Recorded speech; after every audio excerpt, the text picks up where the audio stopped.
عالم برزخ سے مسلم کا 16واں خط۔ بابر، السلام علیکم۔ یوں تو مارٹن کوارٹر میں میری کئی لوگوں سے واقفیت ہو چکی تھی، مگر ایک ہستی جن کو ہم سب بڑی خالہ کے نام سے جانتے تھے، بابر، میں ان کا تذکرہ تم سے کرنا ضروری سمجھتا ہوں۔ میرا ان سے ایک روحانی تعلق تھا۔ ان کی گفتگو میں شیرینی اور انداز میں شگفتگی تھی۔ نورانی خندہ پیشانی اور ماتھے پر نماز کا نشان ان کی شخصیت میں دلاویزی پیدا کر دیتا تھا۔ چھوٹے ابا سے ان کو عزیزانہ لگاؤ تھا اور ان کا احترام آخری حد تک تھا۔ ان کا ادب بے مثال تھا۔ میں نے ایسے سچے رشتے جن میں خلوص کی مٹھاس، صداقت کی حلاوت پائی جاتی ہو، نہیں دیکھی۔ وہ چھوٹے ابا کے بچوں سے محبت کا والہانہ انداز رکھتی تھیں۔ وہ ان سے محبت بھی عبادت سمجھ کر کرتی تھیں، ایسی محبت جیسے گلاب کی پنکھڑی پر شبنم کا شفاف قطرہ، جس میں روح کا اطمینان اور دل کا سکون ہوتا ہو۔ چھوٹے ابا کے بچوں کی خوشنودی اور رضامندی کو اپنے بچوں پر فوقیت دیتی۔ ان کی سادہ طبیعت اور گفتگو میں محاورے کا استعمال ان کی شخصیت کو ممتاز کرتا تھا۔ مجھے ان سے بات کرنے میں کبھی بھی رشتے میں تفریق کا شائبہ محسوس نہ ہوتا۔ وہی محبت بھرا انداز، وہی خلوص بھرے جذبات، بس دل کرتا تھا بات کرتے چلے جاؤ۔ یوں میں ان سے جی بھر کر باتیں کرتا اور ان کی شفقت، لطافت، ظرافت سے خوب سیر ہوتا۔ بڑی خالہ کی مستقل رہائش اب شاہ فیصل میں واقع تھی اور ان سے ملنے جانا میرا معمول تھا۔ وہیں میری ملاقات خالہ کے بھائی سے بھی ہوئی، جن کو ہم سب ماموں جان کہا کرتے تھے۔ اوصاف میں وہ کسی درجہ اپنی بہن سے کم نہ تھے۔ سادہ مزاج اور منکسر الطبیعت کے حامل انسان تھے، جن کے لب و لہجے سے مجھے ہمیشہ محبت کا احساس اور اپنائیت کا پتہ چلتا تھا۔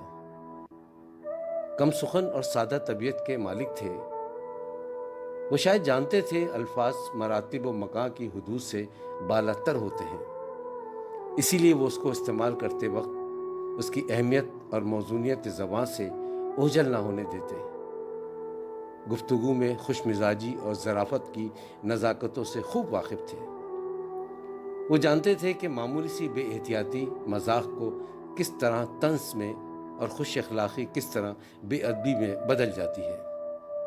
ماموں جان میں ادبی اور علمی ذوق کی خودآزاد صلاحیت تھی۔ پان نوش فرماتے، مگر اس سلیقے سے کہ نہ مخاطبت میں مشکل پیش آتی اور نہ گفتگو میں گستاخی کا لہجہ معلوم دیتا۔ چھوٹے ابا سے محبت ادب کے جذبے کے ساتھ کرتے، اس لیے جو جو عمر بڑھتی رہی، محبت میں ادب کے ساتھ اطاعت بھی شامل ہوتی رہی۔ ماموں جان، بڑی خالہ اور چھوٹے ابا کی محبت آج کے دور میں کسی تصوراتی دنیا کی معلوم ہوتی ہے، جو نہ کبھی دیکھی نہ سنی۔ بابر، جیسا کہ تم جانتے ہو، میں لکھنے پڑھنے کے فن سے محروم تھا، لیکن تہذیب و تمدن کے منازل طے کرتا ہوا گفتگو کے آداب اور بات کرنے کے سلیقے سے واقف ہو چکا تھا۔ یہ وجہ تھی کہ اب بزرگ میری موجودگی سے لطف اندوز ہوتے اور مجھ سے باتیں کرنے میں بیزاری محسوس نہ کرتے تھے۔ اب میں دن بھر مختلف عزیزوں سے ملاقات کرتا اور رات کو چھوٹے ابا کے گھر سونے چلا جایا کرتا تھا۔ اب یہ میرا معمول تھا۔ نہ میں کسی کو جواب دہ تھا، نہ کسی قسم کی ذمہ داریوں کا پابند، مستقبل سے بے نیاز اور حال میں مست رہتا۔ چھوٹے ابا کا گھر عزیز و قارب کے لیے کسی آستانے سے کم نہ تھا، جہاں ان سے سب عقیدت مندوں کی حاضری یقینی ہوتی تھی، جس کے طفیل میں تمام افراد سے ایک رشتے میں جڑ جاتا اور یہی تمام افراد میرے رشتے کا پاس رکھتے اور مجھ سے محبت اور شفقت کا سلوک روا رکھنے میں کوئی کسر نہ اٹھا رکھتے۔ انہی دنوں میری ملاقات چھوٹے ابا کے گھر نارتھ ناز آباد میں ایک ایسے شخص سے ہوئی جن کو میں مارٹن کوارٹر میں اکثر دیکھا کرتا تھا، جو وہاں مستقل قیام پذیر تھے۔ انگریزی کے پروفیسر تھے.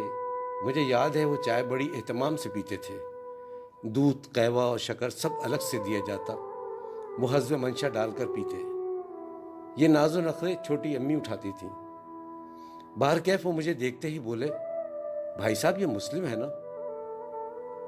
پھر برجستہ بولے، میاں کہاں رہتے ہو؟ میں خاموش کھڑا سن رہا تھا. چھوٹے ابا بولے، سیلانی ہے، گھومتا پھرتا رہتا ہے، رات کو اکثر یہیں سوتا ہے. یہ سن کر وہ فوراً بولے، میاں ہمارے ساتھ چلو، ہمارا بھی دل لگا رہے گا. چچا بہت زندہ دل آدمی تھے. یوں چھوٹے ابا کی ہدایت پر میں ان کے ساتھ چلا گیا.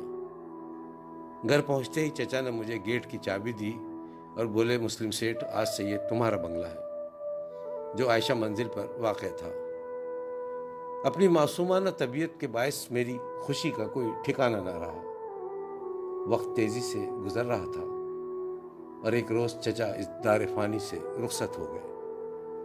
اس وقت میری عمر 45 برس کی تھی اور یوں میں زندگی کے آخری دن تک اس گھر سے جڑا رہا. مگر میں نے گھومنا پھرنا نہیں چھوڑا تھا. میرا زیادہ تر وقت اب نارتھ ناظم آباد میں گزرتا تھا. اسی دوران مجھے یہ بھی پتہ چلا کہ والد صاحب بھی نارتھ ناظم آباد میں رہائش پذیر ہیں. میری خوشی کا کوئی ٹھکانہ نہ تھا.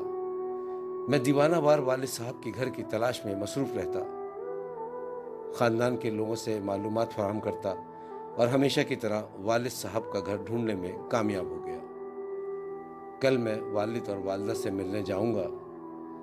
بابر انشاءاللہ اگلے خط میں اس کا احوال لکھوں گا اور یہ بھی لکھوں گا کہ نارتھ ناظم آباد بلاک این میں واقع چھوٹے ابا کے چچا زاد بھائی اور ان کے بڑے بیٹے جن سے میرا قلبی تعلق تھا تحریر کروں گا. اجازت دو. والسلام. مسلم.